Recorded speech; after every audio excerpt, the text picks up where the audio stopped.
Hi there, I'm going to apologise up front for any Korean names I mispronounce in this video. Today I thought I would rank the works of one of my favourite auteurs, Korea's Lee Chang-dong, who's best known for a series of films that he's been making since the 1990s, which is when he began filmmaking. He's known not only as a filmmaker but also as a novelist, and he was also a minister within the Korean government.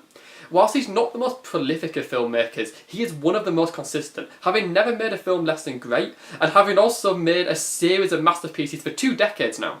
His films are characterised by their slow pace, his novelistic approach, and the way that he picks apart contemporary Korean society to find problems and issues in the global world that he wants to tackle. With that all said, and with 6 films to go through, let's get ranking.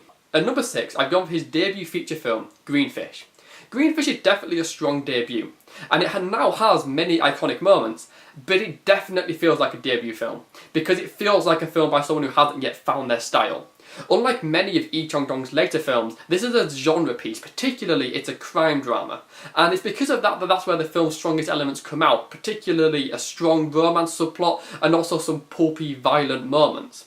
It does, however, have some of the typical important themes that we'd expect, particularly in a final scene where we see urbanisation as a gentrifying force and a respectable crook-turned middle class is fed by those who sacrifice for him. This is way too unrefined to be a masterpiece, but as a debut film, this is certainly interesting. For number 5, I've gone for his 2010 film, Poetry. Poetry is a masterpiece, but there's a good reason why it's number 5 on this list, and that reason is it's probably the most formulaic of the films of Lee Chang-dong.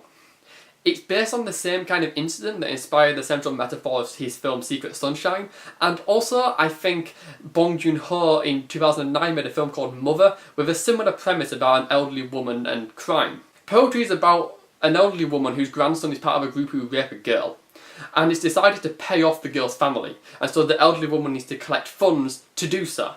From this premise, it's quite clear that Poetry is a bleak and melancholic film, and it certainly does find trauma and shame in every single moment. It tackles issues like elderly poverty as well as suicide, also whilst being a film about a woman trying to write poetry.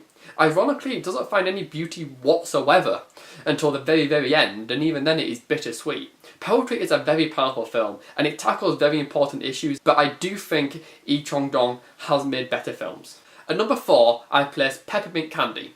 This film opens with a man's suicide, and then tells its story in reverse chronological order to explain this. Whilst many films might have gone for a cop-out answer telling us that he killed himself because of a lost love or something else cheesy, Peppermint Candy never ever reveals its answer. Instead, it just shows us the moments that defined a life, and leaves it for us to decipher what those scenes mean. The film covers 2 decades of Korean history, including things like the 1990s financial crisis, the military government, the democratization movement, but all of this history remains in the background as subtext. This is a story of a man whose idealism is crushed, and the film asks us if Korean society is responsible for making him jaded. Peppermint Candy is a fascinating thought experiment and a very unique film. It's definitely the first classic of Lee Chang-dong's career. Number 3 now, and I've gone for Secret Sunshine. This is perhaps the most enigmatic film of his career, because it's hard to know quite what it represents. Is it the start of a story? The end? The middle? It's just a series of events that may or may not add up to anything. It's a tragic story, and one that is scathing in its cynical depiction of religion, and also in a town's collective failure to deal with trauma. The Korean title of the film is a name of a city where an injustice happened, and that injustice also possibly inspired the film Poetry. Secret Sunshine is powerful because it deals with tough questions, it doesn't shy away from them. But more importantly, it doesn't shy away from showing us people's failure to answer those questions. This is Lee Chang-dong at his most damning of society, and it's a strong reminder of the weaknesses of mankind. Getting in at number 2, I placed Oasis. This 2002 film is an emotional rollercoaster and a strangely different kind of romance film. The film follows a love story between a mildly mentally disabled man and a woman with cerebral palsy, played amazingly by one of Korea's finest actresses, Moon Soo-ri. What follows is a story of misunderstandings, prejudice, and attempts to find freedom. Oasis has a few scenes that are very tough to watch, but if you sit through the pain, you get to moments that are truly beautiful. It is by far the most uplifting film that Lee Chang-dong has ever made, even though it is also the most depressing, most upsetting, and most painful to watch. This is a film of quiet suffering, but also of love finding its way in spite of it all. Oasis is not an easy watch, and its depiction of Korean society is callous to say the least. But if we dream we can dance, then maybe we will. There's a power to Oasis that few films have, and this is cinema that will last forever. So my number one, a film that I can't stop thinking about, it has to be Burning.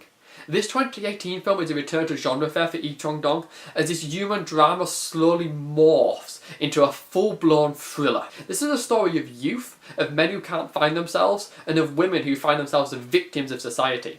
It's also the most comprehensive film of Lee Chang-dong's career, and is the one that is also the most perfectly made. It tackles so many topics like wealth inequality, the globalised cultural landscape, Korean beauty standards, unemployment and debt. And it does all of this while telling a gripping narrative. Every performance is amazing, every shot is beautiful, and every theme lands. It also solidifies Lee Chang-dong as one of the best directors in the world for sex scenes, because he always made sex represent something else. In Oasis, it represented freedom. In Secret Sunshine, it represented pain and loss. And in Burning, it represents trust. Burning is powerful, depressing, and a tale of masculine crisis that transcends its genre story to ask so many questions and provide no answer. It is just genius. So there we go. That's my ranking of the films of Lee Chang-dong. I'd love to hear your thoughts on his works and also how you'd rank them, so please leave me a comment. If you like this video, please give it a like. And if you want to hear more of my thoughts, you can subscribe, or you can follow me on Letterboxd, links in the description. Thank you for watching.